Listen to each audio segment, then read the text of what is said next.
সকলকে জানায় আন্তরিক শুভেচ্ছা ও বুক ভরা ভালোবাসা।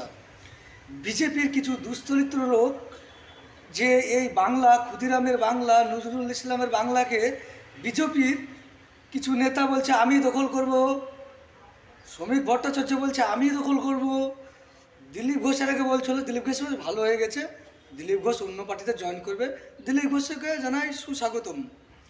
এবং প্রথমে যে রাজ্য সভাপতি দিলীপ ঘোষ ছিল মোটামুটি ঠিক ছিল, তারপরে দ্বিতীয়বার যে সভাপতি আসনে বসলেন, রাজ্য সভাপতি হিসাবে গ্রহণ করলেন পদ সুকান্ত মজুমদার। উনি এসে কি বললেন যে আমি কলকাতা দখল করব এবং মুখ্যমন্ত্রী গড়ে তুলব। পারবে না, ওরা কোনোদিনই পারবে না, কারণ এই দেশটা হচ্ছে নজরুলের দেশ, এই দেশটা হচ্ছে ক্ষুদিরামের দেশ। এই দেশে কত মানুষ ইংরেজদের কাছ থেকে দখল করে আজ আমরা স্বাধীনভাবে বসবাস করছি।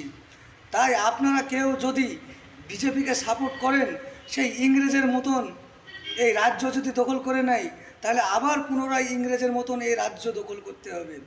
ভাবুন আপনারা, তাহলে কত ছেলের আবার পান দিতে হবে যদি বিজেপির হাতে এই রাজ্য চলে যায়। নচেত আপনারা সকলে সাবধান থাকবেন, বিজেপিকে একটা ভোটও দিবেন না আপনারা। বিজেপিকে ভোট দেওয়া মানে ইংরেজকে ভোট দেওয়া একই সমান, কারণ বিজেপির সাথে ইংরেজের অনেক মিল। দেখুন, প্রধানমন্ত্রী বলছে আপনাদেরকে 15,000 করে টাকা অ্যাকাউন্টে ঢুকে দেবো, দিয়েছে না? 1 নম্বর মিথ্যাবাদী বিজেপি সরকার। তার চাইতে বড় মিথ্যাবাদী গাদ্দার হচ্ছে শুভেন্দু অধিকারী, তার চাইতে বড় গাদ্দার হচ্ছে সুকান্ত মজুমদার, তার চাইতে বড় গাদ্দার হচ্ছে শ্রমিক ভট্টাচার্য, তার চাইতে জঘন্য গাদ্দার নিচু স্তরের মানুষ হচ্ছে অর্জুন সিং, যে নাকি বলেছে যে মুসলমানের দোকানে কোনো মাল নেওয়া হবে না, ওরা আপনি শেষ হয়ে যাবে। মুসলমান গাছ থেকে পড়েনি এই রাজ্যে শুধু হিন্দুরাই পান দেয়নি, ভারতবর্ষ গোটা স্বাধীন করতে মুসলিমদের অবদান সবচাইতে বেশি।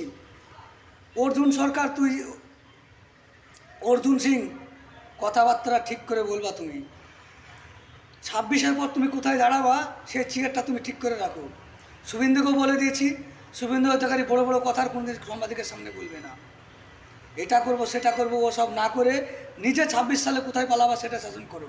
আর সকল নাগরিক কাছে আমার অনুরোধ, আপনারা যে একটা ভোট যদি বিজেপিকে দেন, সেটা জানবেন যে ইংরেজের হাতে ভোট দিলাম, আবার নতুন করে দেশ স্বাধীন করতে হবে। নচেত আপনারা একজোট হয়ে বিজেপিকে বাদ দিয়ে আপনারা যাকে ইচ্ছা ভোট দিন, শান্তি থাকবেন। একজোট হয়ে পশ্চিম বাংলা থেকে বিজেপিকে ঝাঁটিয়ে বিদায় করব। হ্যাঁ, সাংবাদিকের সামনে বড় বড় কথা বলা যায়, কিন্তু করা যায় না। দিলীপ ঘোষ এলো, বললো হাম্মারাঙ্গা তারাঙ্গারাঙ্গা কলকাতা আমি দখল করে নিয়েছি। বেশ ভালো কথা, উনি কলকাতা দখল করে নিয়েছেন, উনি ভোটে হারিয়ে গেছেন, চুপচাপ বসে আছেন, উনি অন্য পার্টিতে আসবেন, ওনাকে স্বাগত জানান, উনি এখন ভালো হয়েছেন। সুকান্ত মজুমদার এসে বলল এই কলকাতা আমি দখল চাই, বিজেপির মুখ্যমন্ত্রী গড়ে তুলব। উনি বিজেপির মুখ্যমন্ত্রী গড়ে তুলেছেন, উনি শেষ, ওনার কাজ শেষ, উনি দিল্লিতে এখন যাচ্ছেন আসছেন, ওনার গাড়িতেই চাপা কাজ, আর কোনো কাজ নেই। শুভেন্দু অধিকারী বিরোধী দলনেতা এ ডাক দিল কি এই পশ্চিমবাংলা দখল চাই। পশ্চিমবাংলা দখল করে ফেলেছে উনি 26 সালের পর কোথায় যাবেন, কোন পার্টিতে যাবেন উনি ঠিক নাই, ওনার মতেরই ঠিক নাই, উনি তো গোল আলু। শুভেন্দুর কথা শুনবেন তো মরবেন, যারা শুনেছেন তারা মরেছেন।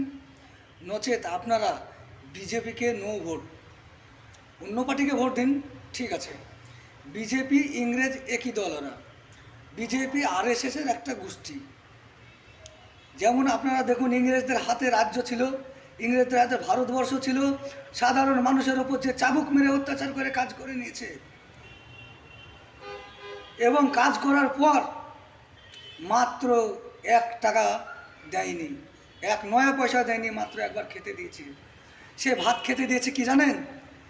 পুকাওয়ালা চালের ভাত, কোনো তরকারি দেয়নি, ডাটা সিদ্ধ ভাত খেয়ে মানুষ বেঁচেছিল। মানুষ বাঁচার পর একেবারে তো ভারত স্বাধীন করা যাবে না, মানুষ ঐক্যবদ্ধ হয়ে ইংরেজকে তাড়িয়েছিল। ইংরেজকে তাড়ার পেছনে শুধু হিন্দুদের অবদান নাই, মুসলিমদের অবদানও ভালো। মুচি দাস যত ভারতবর্ষে জাতি ছিল সবাই ঐক্যবদ্ধ হয়ে ওই ইংরেজকে তাড়িয়েছিল। আপনারাও দাস, মুচি, খ্রিস্টান যত যা জাতি আছেন ভারতবর্ষে, সকলে এক হয়ে এই পশ্চিমবাংলা থেকে ছাটিয়ে আপনারা বিদায় করুন এই বিজেপি ইংরেজ দালালদেরকে।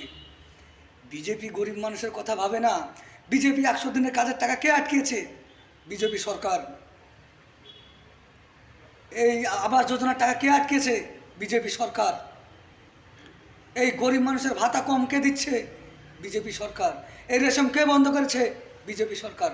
নচেত আপনারা বিজেপিকে ঝেঁটিয়ে 2026-এ বিদায় করে আপনারা সরকার গড়ে তুলুন। যে সরকার আপনাদেরকে দেখছে এবং দেখবে, ভবিষ্যৎ উন্নতি করবে রাজ্যে, তাকে ভোটটা দেবেন। আপনারা নিজে মানুষ, আপনারা নিজে মানুষ।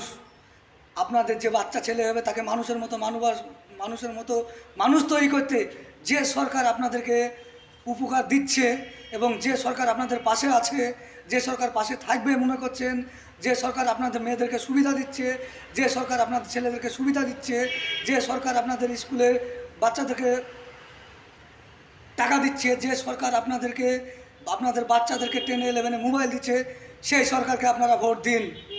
তাতে দেশের উন্নতি, আপনার উন্নতি, আপনার বাচ্চার উন্নতি, আমাদেরও দেশের ভবিষ্যতের উন্নতি করবে। নচেত আপনারা ভোট কেউ অজাগায় দিবে না। অজাগায় ভোট দিয়ে আপনারা ভোটটা একটা ভোটও নষ্ট করবেন না। একটা ভোট আপনারা বিজেপিকে দেবেন তো ইংরেজের হাতে ভোটটা পড়বেন। ইংরেজ বিজেপি একই, ওরা সব কিছু দেবে বলবে কিন্তু দেবে না। এই গরিব মানুষ 100 দিনের কাজের টাকা বিজেপি সরকার খেয়ে বসেছে, এখনো দেয় না। আর যত দেখবেন চুরি হচ্ছে বর্তমানে সব বিজেপি নেতার ছেলে। আজ কোথায় ডাকাতি হচ্ছে, বিজেপির ছেলের নেতার জড়িত। আজ কোথায় গরিব পাচার হচ্ছে, বিজেপি ছেলের নেতার জড়িত। কই অন্য পার্টির ছেলের নাম তো আসছে না। নচেত সন্ন্যাসী শেষে বসে থাকবেন না। আপনারা বিজেপির নেতারা আছেন, আপনারা মুখে বড় বড় কথা বলবেন, ভোটের সময় এমএলএ সিট বিক্রি করে দেবেন, যে পয়সা আসবে বাস। আপনারা ভোটের সময় চিল্লাবেন, এটা করব ওটা করব। মিথ্যাবাদী বিজেপি সরকার, মিথ্যাবাদী। আপনারা কি বলেছিলেন? গ্যাস ফ্রিতে করে দেবে। একটা গ্যাস আপনারা ফ্রিতে দিয়েছেন, বলতে পারবেন খাতা কলমে? গ্যাসের দাম এখন 1100। মানুষ সর্বনাশে পড়ে আছে। আবার যদি আপনারা ভোট দিয়ে বিজেপি সরকারকে আনেন তো গ্যাসের দাম 1100 থাকবে না, গ্যাসের দাম হবে 2200। আপনারা যে রাস্তায় চলাফেরা করছেন মা বোনেরা, সেই চলাফেরাটুকুনো করতে পারবেন না। বিজেপি সরকারের আপনাদের কাপড় টেনে খুলে ফেলবে। এখন রাত 12টায় আপনি যদি 2 লাখ টাকাও নিয়ে যান, টাকা হারানোর কোনো ভয় নাই। বিজেপি সরকার আসবে, ইংরেজদের দালালরা আসবে, ওরা লুট করবে।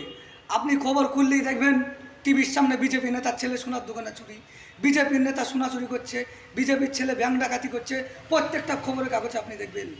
নচেত আপনারা কেউ ইংরেজকে ডেকে আনবেন না এবং ইংরেজকে ভোট দিবেন না। বিজেপি ইংরেজদের দালাল ছিল, আছে, থাকবে। বিজেপি আরএসএস সংগঠিত একটি দল। আমরা বহু কষ্টে এই দেশ স্বাধীন পেয়েছি। আমরা নতুন করে আর ইংরেজদের হাত থেকে, ওই বিজেপির দালালের হাত থেকে দেশ স্বাধীন করতে পারবো না এবং আর করতেও চাই না। দেশ স্বাধীনের সময় কত ছেলের প্রাণ গিয়েছে, শহীদ হয়েছেন, তার কোনো হিসেব নাই। যেটা গন্তিতে পড়েছে সেটা হিসাব হয়েছে, যেটা নকদমায় পড়েছে সেটা হিসাব হয়নি। নচেত নতুন করে কেউ বিজেপিকে ভোট দিয়ে ইংরেজ শাসিত রাজ্য করবেন না, ইংরেজ শাসিত ভারতবর্ষ করবেন না। ইংরেজ শাসিত ভারতবর্ষ থাকাতে অনেক মানুষ না খেয়ে মারা গেছে, অনেক মানুষ ঋণগ্রস্ত হয়ে মারা গেছে। চাষিরা নীল চাষ করতে চায়নি বলে চাবুক দিয়ে পিটিয়ে তাদের নীল চাষ করে নিয়েছে এবং নীল চাষ করার পর মাত্র 3 বিঘে নীলচে 1 একর নীল চাষ করার পর মাত্র 3 আনা পয়সা দিয়েছে। বলুন আপনারা 3 আনা পয়সায় সংসার চলেছে কাউরির? কেউ না খেয়েছিল, বাচ্চারা মায়ের দুধ পায়নি, 3 বছরের শিশু বাচ্চারা মায়ের দুধ পায়নি, দুধ না খেয়ে অনাহারে বাচ্চারা মারা গেছে। নচেতে আপনাদের সকলের কাছে আমি অনুরোধ করছি এবং হাত জোড় করে বলছি, আপনারা নতুন করে কেউ ইংরেজ সরকার গড়ে তুলবেন না। বিজেপি একটা ইংরেজ সরকার, আবার নতুন করে কেউ দেশ স্বাধীন করবেন না। দেশ স্বাধীন হয়ে গেছে একবার, অনেক মানুষ প্রাণ দিয়েছে, অনেক শিশু দেশহারা হয়েছে, অনেক বাবা মা জান দিয়েছে, অনেক বাবা মা দেশহারা হয়েছে, অনেক বাবা মা আগুনে পুড়ে মারা গেছে। নচেত এরকম দৃশ্য আর ভারতবর্ষে দেখতে চাই না। এরকম দৃশ্য আর কলকাতার বুকে যেন না হয়, এরকম দৃশ্য কোনো পশ্চিমবাংলা রাজ্যে আর দেখতে চাই না। নচেত সকলের কাছে অনুরোধ, এই ইংরেজ সরকার গোষ্ঠী এই জড়িত বিজেপি সরকারকে আপনারা 26 সালে ঐক্যবদ্ধ হয়ে ঝেঁটিয়ে বিদায় করুন। আপনাদের সকলের কাছে অনুরোধ, বিজেপি সরকার আসবে, আপনারা ভোট দিবেন তো আপনারা ইংরেজের মতন চাবুকের আঘাত খেয়ে মরবেন। সকলের কাছে আমার বিনতির অনুমোদন, ভালো থাকবেন, সুস্থ থাকবেন। আপনাদের যে উপকার করছে তাকে ভোট দিবেন, আপনাদের বাচ্চাকে যে খাবার দিচ্ছে তাকে ভোট দিবেন, আপনার বাচ্চারা যে সাইকেল চলে স্কুল যাচ্ছে তাকে ভোট দিবেন। সে যে সরকারই হোক, যে দেশের উপকার করবে সে সরকারই ভালো। নচেত যে আপনার বাচ্চাদেরকে দেখছে, আপনার পরিবারকে দেখছে, যে আপনার মেয়েদেরকে টাকা দিচ্ছে, ভোটটা তাকে দিবেন। সুস্থ থাকবেন, ভালো থাকবেন। আপনি ভালো থাকলে আমি ভালো থাকবো, আমি ভালো থাকলে পুলিশ ভালো থাকবে, পুলিশ ভালো থাকলে সকল নাগরিক ভালো থাকবে। আর সকলের কাছে আমার লাস্ট একটা অনুরোধ, সকলে পুলিশকে সম্মান করবেন। পুলিশ আমাদেরকে নিরাপত্তা দেয় 24 ঘন্টা, কিন্তু পুলিশকে আমরা 1 মিনিটের জন্য নিরাপত্তা দিতে পারি না। নচেত পুলিশের সম্বন্ধে কেউ কুকথা বলবেন না। এবং আপনাদের ঘরে যে বাচ্চা ছেলে মেয়ে স্কুলে যায়, বয়স না বুঝলে আপনারা কেউ নাবালক মেয়ের বিয়ে দিবেন না। 18 বছরের ঊর্ধ্বে কেউ যদি বিয়ে দেন, সে একটা অপরাধী। সে গার্জেন, ভাই হোক, মা হোক, বাবা হোক, তাদের কাছে অনুরোধ, মেয়েদের বয়স না বুঝলে বিয়ে দিবেন না। এই বলে আমি শেষ করলাম। আপনারা সকলে ভালো থাকবেন। নমস্কার, সালাম, আন্তরিক শুভেচ্ছা জানিয়ে আমি বিদায় নিচ্ছি।